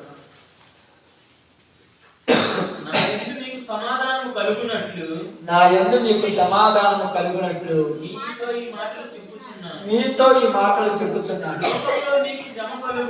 లోకములో మీకు శ్రమ కలుగును, అయినను ఏం తెచ్చుకోవాలంట? క్రైస్తవులు, దేవుని నమ్మిన బిడ్డలు ఎక్కడ భయపడద్దు, ధైర్యంగా ఉండాలి. ధైర్యం ఉండాలి. ఇది శ్రమ, ఈ పరిస్థితిలో నాకు దిక్కవాలనుకుంది, కానీ ధైర్యంతో దేవుని బిడ్డ దగ్గరికి వెళ్ళింది, దేవుడే సమాధానం ఇచ్చాడు. కాబట్టి ఈరోజు మనందరికీ చెప్పిన ఒక చిన్న మాట ఏంటంటే, ఈ స్త్రీ ఎలాగైతే దేవుని యొక్క సలహా తీసుకొని జీవితంలో ముందుకు సాగిందో, మన జీవితంలో కూడా మనం ముందుకు సాగాలి. పరిస్థితులు అందరికీ తారుమారు అవుతాయి. ప్రారంభంలో ఉన్నట్టే అంతం దాకా ఉండవు. ఒక చెట్టు అత్తరు బాగా, ఒక చెట్టు అత్తరు ప్రారంభంలో బాగా మెత్తగా పెరుగుతుంటుంది. దానికి ఏది అడ్డం రాలేదు, బాగా పెరుగుతుంది. పెరిగిన తర్వాత ఏదో ఒక రోజు జరగదు. ఎరిగినప్పుడు ఏమనుకుంటుంది? ఇంకా బెరగలేదు. ఒకసారి ఇంకా బెరగదు, కష్టం అది. అదే ఒక చెట్టు అత్తరు రోజు మేకలు గొర్రెలు కొరుకుతుంటాయి. కొరికిన 10 సార్లు ఏం చేస్తుంటది? ఎగురు పెట్టి చివరికి ఏది కొరికినా మనకి ఎగురు చచ్చిపోకుండా గట్టిగా పెరుగుతుంది. మన జీవితంలో కూడా సమస్యలు వచ్చినప్పుడు వాటిని ఎదిరించి ముందుకెళ్ళినప్పుడే బలంగా నిలబడగలం. కానీ వచ్చిందని కుంగిపోతే ఎప్పుడు బతకలేదు. ఇది లోకంలో మనం బతకాలంటే ధైర్యంగా ఉండాలి, దేవుడి మీద ఆధారపడాలి. భయపడ్డామా ఏం చేస్తారు? ఎంటబడి తరిమేంటారు. సమస్యలకు భయపడకూడదు. సమస్యలకు దేవుని దగ్గరికి వచ్చి సమాధానం వెతుక్కోవాలి. సమస్య వచ్చిందని లొంగిపోవడంగా చేయాల్సింది నిజాయితీగా, యథార్థంగా ఆ సమస్యని ఏ విధంగా సమాధానం పొందుకోవాలి దేవుడి దగ్గర. అంతేగాని రోజులలో లోకంలో పనికిరానిటువంటి పరిస్థితులు చేసినట్టుగా ఎక్కడ పడితే అక్కడ అడ్డదారులకు వెళ్ళిపోకూడదు. అవకాశం వచ్చిందని తప్పుడు మార్గాలకు వెళ్ళిపోకూడదు. మనం దేవుని బిడ్డలము, ప్రాణం పోయినా కూడా పాపం చేయకూడదు. నిజంగా ఈ సమస్య తీరుద్ది అనుకుంటే ఆమె అనుకున్నట్టు నేను నా పిల్లల్ని తీర్చగలను అనుకున్నట్టుంది. కానీ ఆమె పిల్లలకు తీర్చలేదు, దేవుడు తీర్చాడు. కాబట్టి మనకు సమస్యలు ఉన్నాయి. ఇప్పుడు ఆమె పిల్లలు ఎంత సంతోషంగా కుటుంబంలో బతుకుతున్నారమ్మా. ఈరోజు మన కుటుంబాలు ఉన్నాయి, మన జీవితాలు ఉన్నాయి. మన ప్రవర్తన బాగలేకపోతే మన కుటుంబం చల్లాచెదరవుద్ది. మన ప్రవర్తన కరెక్ట్గా లేకపోతే మన జీవితంలో ప్రశాంతత ఉండదు. మన ప్రవర్తన మంచిగా లేకపోతే మనకు నెమ్మది ఉండదు. ఈ రోజు వరకు ఒకవేళ అలా ఉంటే ఈ యొక్క 2024 ఈ చివరి దినాలలో ఈ రోజు నుంచి దాన్ని ఆపేద్దాం, వదిలేద్దాం. వదిలేస్తే రేపు నమ్ముతారంటే వెంటనే నమ్మరు. కొన్ని రోజులు మన ప్రవర్తన చూసిన అంతకంటే ఈయన నమ్మాల్సిన అవసరం ఏమి? దేవుడు నమ్మితే చాలు. దేవుడు నమ్మినట్టుకో అందరూ నమ్మినట్టే. కాబట్టి వదిలిపెట్టామని మనకు మన తీర్మానం కాదు, మన హృదయంలో తీర్మానం చేసుకుంటే చచ్చిపోయేదాకా దాని జోలి పోకూడదు. అది ఏదైనా చచ్చిపోయేదాకా పోకూడదు. అది ఏమా అవకాశం వచ్చిందని అడ్డదారి దొక్కలా. నా భర్త ఎలాగైతే ఈ కుటుంబానికి మంచి పేరు తెచ్చాడో నేను కూడా దేవుని బిడ్డను కాబట్టి చచ్చిపోయేదాకా ఈ కుటుంబం మీద మచ్చ పడకూడదు. ఇంత గొప్ప మాట నా తీర్మానం. మరి మచ్చ పడకూడదు, అప్పు తీరాలి. తెలియదా లేదా? మచ్చ పడలేదు, అప్పు తీరింది. కానీ ఇక్కడ ఆమె తీసుకున్న నిర్ణయం ఏంది? ధైర్యంతో దేవుడి దగ్గరికి వచ్చింది. కానీ ఈరోజు ధైర్యంతో దేవుడి దగ్గరికి రాని మనుషుల దగ్గర పోతారు. వాళ్ళు మాయ మాటలు చెప్పి నేనున్నానంటాడు, తర్వాత జీవితాలను నాశనం చేస్తున్నారు, బ్రతుకులు పాడు చేసేస్తున్నారు. నీకు 10 మందిలో విలువ లేకుండా చేస్తున్నారు. నువ్వు ఎక్కడికి పోయినా కూడా నీ జీవితం ఒక దేనికి పనికిరాని ఒక ఇస్తరాకుండా విసిరేస్తున్నారు. అలాంటి బ్రతుకులు అవసరం లేదు సహోదరి సహోదరుల. ఈ రోజు వరకు ఎలా అయిపోయింది వదిలేయండి. ఈ రోజు నుంచి కొత్త జీవితం ప్రారంభం కావాలి. ఈ రోజు నుంచి నూతన స్వభావం మనలో రావాలి. ఈ రోజు నుంచి నూతనత్వం మనలో కలిగించాలి. అందుకే ఈ ఎగ్జాంపుల్ చెప్పాడు. మీరు అనొచ్చు సమస్యలునే బ్రదర్, ఈ సమస్యలు పోయేదాకా ఉంటానొచ్చు. సమస్యలు చచ్చిపోయేదాకా ఉంటూనే ఉంటాయి. సమస్యలు పోతేనా పోతే మా పోతే బాబురా పోతేనా? కడుపు నొప్పి వచ్చింది అందుకని పని చేశాను, కాళ్ళు నొప్పి వచ్చినందుకు పని చేశాను, పొద్దుగూకులు పని చేసి వచ్చాను అందువల్ల ఒళ్ళు నొప్పులు వచ్చి పని చేశాను. తలకాయ నొప్పి. నువ్వు చచ్చినంత కాలం నొప్పులు ఉంటూనే ఉంటాయి. నువ్వు చేయాల్సింది ఆ నొప్పులు ఉన్న సమయంలో దేవుని దగ్గరికి వచ్చి సమాధానం పొందుకోవాలి. కాదు నొప్పులు వచ్చినాయి, కాదు కంట్రోల్ చేసుకోలేకపోయి బూతు మాటలు తిట్టాను, అవకాశం వచ్చింది కాబట్టి దూరపడ్డాను. ఎన్ని పనికి మానేవారా? మనుషులమా జంతువులమా? మనిషికి ఒక్క మాట, అదే దేవుడు చెప్పిన మాట. ఎందుకంటున్నానంటే మాట ఏం చేస్తుందంట? ఆయన మాట శక్తి కలిగింది, ఆయన మాట విలువ కలిగింది, ఆయన మాట చనిపోయిన వాళ్ళని తిరిగి లేపింది. ఆ మాటే వాక్యం. ఆ వాక్యమే మన జీవితాలకు వెలుగు. అది ఇంటే జీవితం బాగుపడుద్ది. దాని ప్రకారం చేయకపోతే జీవితం సర్వనాశనం అయిపోద్ది ఎవరిదైనా. కాబట్టి ఈరోజు నీతో నాతో దేవుడు చెప్పిన మాట ఏంటంటే, ఇప్పటి వరకు సమస్యలు వచ్చినాయని ఏదేదో దారులకు వెళ్ళిపోయి ఉంటావేమో, వాటిని మానుకుందాం. అంతేదమ్మా. ఇక్కడ మామూలు కొంతమంది ఉన్నారు, మమ్మల్ని బాబు మనోళ్ళు నోరంతా పీగుతుందని పొగాకు తంపేసుకుంటూ ఉంటారు. నువ్వు చచ్చిపోయేదా పీగుతూనే ఉంటుంది అది మానుకోకపోతే అన్నా. చిన్న చిన్న అలవాట్లున్నా తీసేతరా అలవాటయ్యా, అది పిచ్చి. నువ్వు చచ్చిపోయేదాకా పిచ్చి అట్లా ఉంటుంది. తీసే మరి తీసే చూద్దాం చి అని అనుకున్నావు. ఏ రోజన్నా అనుకున్నానమ్మా? ఎందుకు అనుకోలేదు? అక్క నేను నిద్రపోవడానికి ప్రశాంతంగా వచ్చినా పిల్లకాడ ప్రశాంతత లేదన్నా, పిల్లకాడ తలకాడ నొప్పి ఇంటికి వచ్చే ప్రశాంతంగా నిద్రపోవడానికి వచ్చినా.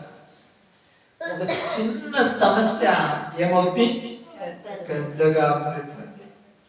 ఒక్క పలుకు బుగ్గని పెట్టుకున్నాడయ్యా అంటే ఒక్క పలుకు ఎందుకు పెట్టుకుంటా? బఠానీ పెట్టుకో, ఏదైనా బుగ్గను పెట్టుకోండి ఒకటే దగ్గర. కానీ బఠానీలతో మత్తు ఎక్కదుగా, పొగాకు మత్తు వచ్చేది. నేను పిచ్చోనే నాకు చెప్తారు చాలా మంది. ఓనకంట పెట్టుకున్నారా? ఎవరు చెప్పారు? చాక్లెట్ పెట్టుకో మత్తు ఎక్కుద్దేమో, పొగాకు పెట్టుకుంటే కదా మత్తు ఎక్కేది. అంతే కదన్నా. పాన్పరాకి వేసుకుంటే కదా మత్తు వచ్చేది. రాజాక్కని పెట్టుకుంటే కదా మత్తు వచ్చేది. ఆ చాక్లెట్ మిక్సీ పిల్లలు పెట్టుకుంటే మత్తు ఎక్కుద్దా? ఏమంటారంటే అలవాటు అయింది.